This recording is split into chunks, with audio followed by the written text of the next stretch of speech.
Bro నమస్తే bro. నమస్తే bro మీరు ఐబొమ్మ రవి గురించి మాట్లాడడం జరిగింది, చాలా వైరల్ అయింది. సో ఇప్పుడు కూడా అదే మాట మీద ఉన్నారా? మీ ఇంకా ఐబొమ్మ రవికి సపోర్ట్ చేస్తున్నారా? ఐబొమ్మ రవి అన్న మా దేవుడు, అతను మా పేదవాళ్ళందరికీ, నాకే కాదు ప్రతి పేదవాళ్ళందరికీ ఐబొమ్మ రవి అని అన్న దేవుడే. ఎందుకంటే సినిమా టికెట్లు మేము కొనలేము. అది 100 ఉన్నా 500 ఉన్నా 1000 రూపాయలు 4000 10,000 ఎంతైనా మేట కొనలేము. టికెట్ 10 20 50 ఉంటే కొంటాం, కానీ 300 500 1000 రూపాయలు ఏ టికెట్ 4000 10,000 అని 2 గంటల దానికి అంతంత డబ్బులా? ఇక్కడ సంవత్సరం అంతా కష్టపడ్డా కూడా 1,00,000 రూపాయలు రావట్లేడా? అలాంటిది సినిమా యాక్టర్లు హీరోలు ఒక 6 నెలలు 7 నెలలు సంవత్సరాలు చేస్తే 10 కోట్లు 50 కోట్లు 100 కోట్లు ఏందా డబ్బులు? మరి వాళ్ళకి మళ్ళీ ఇక్కడ ఒక చిల్లర కాదు. మళ్ళీ ఇక్కడ వాళ్ళు ఏమనంటే ఈడొచ్చి బాతాడు, ఇక్కడ ఈడికి బాధ, ఈడు పెళ్ళం పెట్టలే అమ్మాయిని ఎవడు పల్లె వాడు వచ్చాడు మన లోపలగాడు ఒకడు.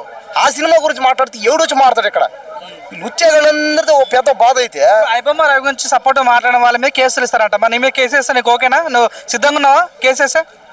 నేనేం తప్పుగా మాట్లాడాలా, చూసుకుందాం తెలుసుకుందాం, నేను ఎవరినే అనలా. నేను ఏందంటే జస్ట్ ఆయన చేసిన పని మంచి పని అనే చెప్పాను నేను, అంతే. అలాంటిది ఆయనకి దయచేసి సేవ్ చేయండి, ఆయన శిక్షించకండి, ఆయన జైల్లో పెట్టడం ఎవరు చేయడం కొట్టడం అలాంటి చేయకండి దయచేసి. తెలుసో తెలియకో తప్పు చేసేటంటే రిక్వెస్ట్ చేస్తాను, అంతే నేను. అంతేగాని నా కాడేమో డబ్బులు ఎక్కువ అయిపోయి తిన్నాటికి ఎక్కువ అయిపోయి తేల్చుకుందాం అని నేనేం అనలేదా. నాకు భయమే కదా, చట్టం అంతే అందరికి భయమే. అతను ఏదో తెలుసో తెలియక ఆ మాట అన్నాడు, పట్టుకోండి చూసుకుందాం అది ఇది అన్నాడు పోలీసుల్ని. ఈరోజు అయింది అయింది, దయచేసి ఆయన్ని తెలుసు తెలుగు మాట్లాడాడు, వదిలేసేయండి, మరోసారి ఈ తప్పు జరగకుండా చూసుకుంటాం అని చెప్తున్నాం అందరం. అంతేగాని మేమేమి చూసుకుందాం మేమేమైనా ఆ లెక్కన అయితే మరి పేదవాళ్ళందరూ అరెస్ట్ చేయాలా అంటే 10 కోట్ల మంది జనాలని ఎట్టేస్తారండి అరెస్ట్ చేసి? అది మరీ దారుణం కదా.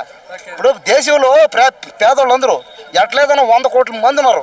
ఈ 100 కోట్ల మంది పేదవాళ్ళందరూ ఆనపక్కే మరి 100 కోట్ల మంది నీకు ఎక్కడ అరెస్ట్ చేస్తావు నువ్వు? సరే ఇప్పుడు సి కళ్యాణ్ ప్రొడ్యూసర్ ఐబొమ్మ రవిని ఎంక్వైరీ చేయాలని అంటారు, దాని గురించి మీరేం చెప్తారు?